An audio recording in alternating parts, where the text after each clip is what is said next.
So I'm hearing that there's this professor who attacked a YouTuber, and it was this big controversy at Gen Con in Indianapolis. And now apparently the guy's like been fired, and the Quinnipiac University is like removing all of his name from everything. Apparently, according to the story, the dude like put this guy Jeremy Hambly in a headlock and started hitting him or something. I don't know exactly what happened.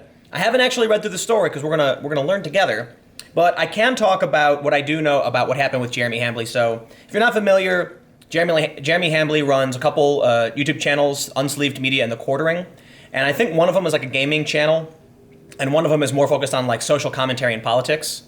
And I know that people have criticized him for being kind of sensational, you know, because he's very much on one side, very hyper partisan in terms of like in defense of gaming and anti-social justice and all that stuff. And apparently he was at a bar. Someone came up and started, pounding him in the head, and it was this huge deal. Like, people were posting about it. Some people are calling it Magic Gate because the convention wouldn't address the issue. Apparently, the guy who attacked him was mad because Jeremy Hambly was critical of Anita Sarkeesian. But now I guess the update is that this professor is being removed from, I don't know if he was fired or what, but I know that we have this story from Campus Reform saying that he's been removed from the website. So let's dig into this and learn this story, see what's going on. This is from Tony Irexinen. Sorry, Tony, if I mispronounce your name, I'm not good at that. It says, Quinnipiac removes punch Nazis professor from website. We'll skip the little. Quinnipiac University has scrubbed all references to Matthew Fantastic Loader from its website after the professor allegedly put a popular YouTuber in a headlock and repeatedly punched him. According to multiple witness statements, Loader approached Jeremy Hambly from behind at the Indianapolis bar Tin Roof on August 2nd, put Hambly in a headlock, and screamed, I'm going to fucking kill you, while repeatedly punching Hambly. So, if I have a question. Assault with a deadly weapon. That's a deadly weapon, right? I think the bike lot guy in Berkeley got originally charged with that, or he may have gotten aggravated battery or something. I don't think he got with a deadly weapon, but he used a bike lock. I'm curious as to what the law is. Maybe some of you know this. If you scream you're going to kill somebody while attacking them, is that a more serious crime than just attacking them? I have to imagine it is. I'd imagine if you just started hitting someone, it's like a passion crime, but if you say, I'm going to kill you, I mean, does that make it attempted murder?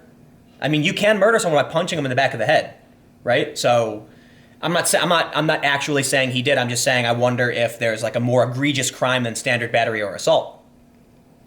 Someone came up behind me, put their arm around my neck and said, hey, are you Jeremy Hambly? He told Campus Reform by phone last Wednesday. At that moment, I sincerely thought it was a fan from YouTube. Then I turned my head and Loader started screaming and punching me, yelling, I'm going to fucking kill you. 4 bystanders helped pry Loader off Hambly. Then Loader fled the scene, punching out a window of the Tin Roof bar as he left. Loader was initially slated to teach Introduction to Game Design in fall 2018, according to a review of the Quinnipiac University website last week. He was also listed as a part-time faculty member on the school roster and on the school's school's course directory. Part-time faculty, I suppose. Okay, I don't know if you guys saw this, but Chris Cuomo, I think his name is, reporter for CNN, did a segment where he talked about Antifa and Nazis and said they're not morally equivalent. I actually like his segment for the most part. He says, if you show up intending to harm people, use your fists, you are wrong. If you attack people, you are wrong. Agreed. And then he goes on to say that, the Nazis and the people who show up to oppose them are not morally equivalent. And, what frustrates me about the segment, as much as I'm like, I agree, is that that's not the issue, okay? It's not look, we all know Nazis are morally repugnant, okay? I'm not going to sit here and try and claim that Antifa is worse than Nazis. Some people are. I understand that. I don't think so.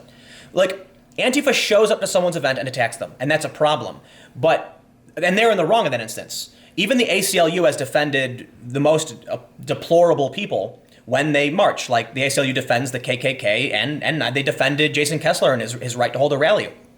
But if their intent is to simply walk around, and there's police there, then that's it. I guess speaking in terms of ideology, I do think that Nazis are to a certain degree worse than Antifa, mostly because Antifa can be relatively ambiguous. Some of them are just kids who don't really have a strong ideology, and they just, are protesting and engaging in violence, which is bad.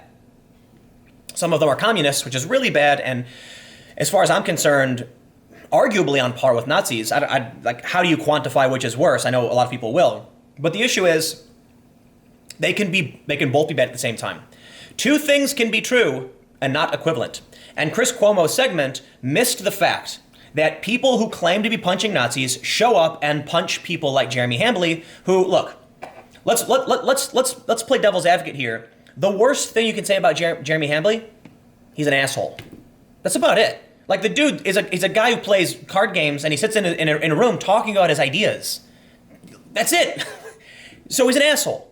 You don't get to go around punching anybody you think is an asshole. But this guy, Loader, allegedly, I don't know who he is, wearing this shirt that says punch Nazis, I guess it says Savage World, but punch Nazis, and then he goes and starts hitting Jeremy Hambly.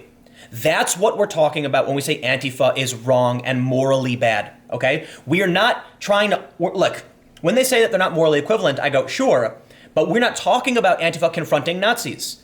You know, like, we're talking about Jeremy Hambly, a guy who plays video games and card games and board games, getting punched in the head and put in a headlock by a guy screaming Nazi, right? Not literally screaming Nazi, but you know what I mean. Like, I'm saying that figuratively.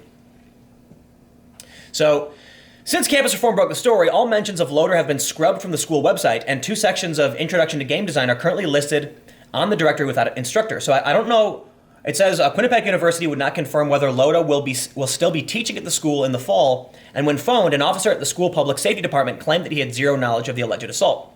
Hambly says that getting the police to take him seriously has been difficult, but that an Indianapolis detective was eventually assigned to the case on August 8th. The reason is, okay, so he says, Hambly suspects the attack was premeditated.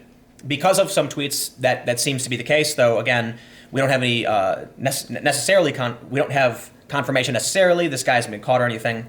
But, yeah, we'll continue. The assault happened after Gen Con, an annual gaming conference in Indianapolis. Prior to the event, on May 31st, Hambly had posted a YouTube video objecting to feminist critic Anita Sarkeesian being appointed the Gen Con guest of honor. Why would you bring the most toxic, most divisive person in gaming to the world's biggest gaming convention, Hambly asked during the video. 6 days later, Loader tweeted what appears to be a response to Hambly's video saying, "Real talk. If you have a problem with feminist frequency," which is Anita, "being invited to Gen Con, fucking fight me, I'm easy to find." And apparently that's what happened. Since the attack, Loader is still at large. He has not responded to press inquiries by mail, and Quinnipiac has declined to provide additional contact information. His business, Elm City Games, has deleted its Facebook page, and its phone automatically redirects a voicemail. Campus Reform confirmed that Hambly has retained the services of law firm Platt Chima Richmond, PLLC. A friend launched a GoFundMe on his behalf to cover legal expenses. So, Chris Cuomo, punching Nazis. This is what he fails to understand. Brian Stelter and Jake Tapper called out the violence against the journalists. And then we saw Huffington Post reporters and Daily Beast reporters criticize Vox, CNN, and Washington Post because they were saying, like, a bunch of journalists were claiming, like, oh, Antifa's not that bad, so what if they swat your cameras away? There's one journalist, who I will not name, who made the claim that that the far right threatens their lives. And that's why, oh, Antifa's not so bad swatting your camera away because the far right threatens our lives. And yes, there have been people associated with far-right fringe movements who have threatened the lives of journalists. That's a fact. Okay, these are extremist groups, not run-of-the-mill conservatives. However, some of these people claiming that their lives are being threatened have been photographed at private events with white nationalists. Okay, and I'm not going to get into this game of starting some feud or drama between journalists. But yes, let me just say it again. One of the journalists who is posting nonstop about how the far right threatens their lives has been to numerous private events with fringe extremist groups. I'm not talking about run-of-the-mill conservatives. I'm not being hyperbolic. Actual, like, white nationalist and fringe extremists people actually doing Roman salutes. Literal extremists at parties with them, cozy with them, and getting exclusives and things like that. Yet they're going to claim that their lives are being threatened by these people. Like, nah, sorry, you can't play that game, okay? So this idea that they're morally equivalent is silly. But look, I've gotten death threats before. Periodically, not super often, but yeah.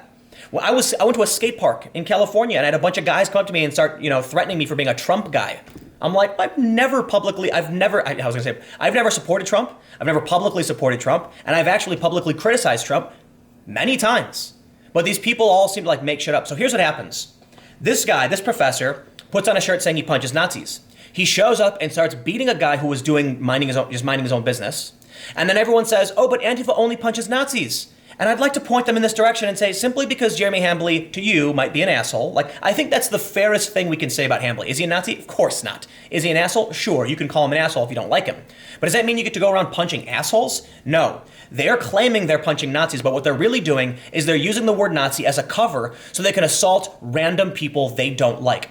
And then when Brian Stelter and Jake Tapper correctly call it out, when Vox calls it out, you still get Chris Cuomo over at CNN saying, they're not morally equivalent. Don't get mad at Antifa for attacking Nazis. No, we're not mad at them for attacking Nazis, though to an extent it's upsetting to see masked black-clad individuals beating people who are just speaking, okay? As much as I really despise those people, we're talking about this people like this, people like Eric Clanton, who go up and just hit people they don't like, okay? And that's what the media is missing. At least Washington Post they've run a couple stories now about how Antifa has been violent, and we're seeing more in the press. So good. And again, I want to stress that Chris Cuomo, he had a good point, but it would have been better if in his video he had the context, in his report, he included the context of Antifa beating regular people, okay? And the far left attacking regular people minding their own business. That's what's being lost here. So anyway, look, I don't know if this guy was fired or not, but apparently that's what the story's about. He's been removed from the website and they haven't said anything, so I guess we'll see what happens. But anyway, I've got a couple more videos coming up and in just a few minutes, so I'll see you then.